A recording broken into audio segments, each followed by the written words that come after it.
কি গো কি মাখছো এটা? এটা হচ্ছে ছানা মাখছি। আমি তো হলো আটা ফাটা মাখছো, রুটি ফুটি করবে নাকি না লুচি ফুচি করবে? আটা বলতে পারো একটু দিয়েছি ছানাটাকে একটু হালকা শক্ত করার জন্য। তো দেখো ছানাটা এবার একটু একটু মানে লিচির মতন কেটে নেব। তারপরে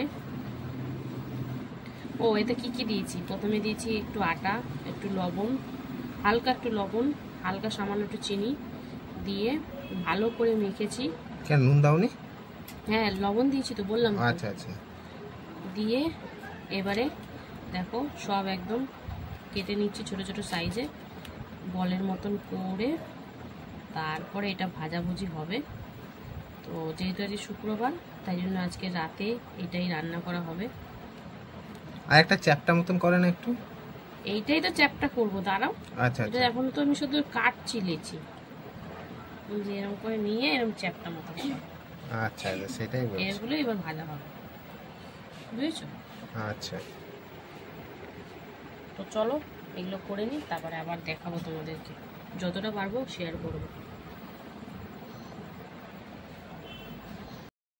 তো বন্ধুরা দেখো এই যে হয়েছে তো তোমার চ্যাপটা চ্যাপটা। হ্যাঁ হ্যাঁ চ্যাপটাই তো করে, তাই জানি। একটু ছোট ছোট করেছি যেহেতু ঝোলে দিলে না আবার ফুলে উঠবে বড় হয়ে। হ্যাঁ বেলুনের মতো ফুলে উঠবে না?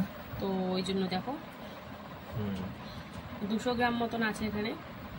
হ্যাঁ তো রাতের জন্য তো অল্প করেই আনতে বলেছিলাম, এটা দিনে হলে না 300-400 আনা হতো। তো চলো এবার এটাকে ভাজাভুজি করব।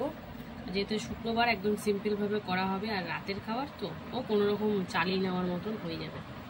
তো চলো দেখতে থাকো, যতটা পারবো তোমাদের সাথে শেয়ার করবো। চলো।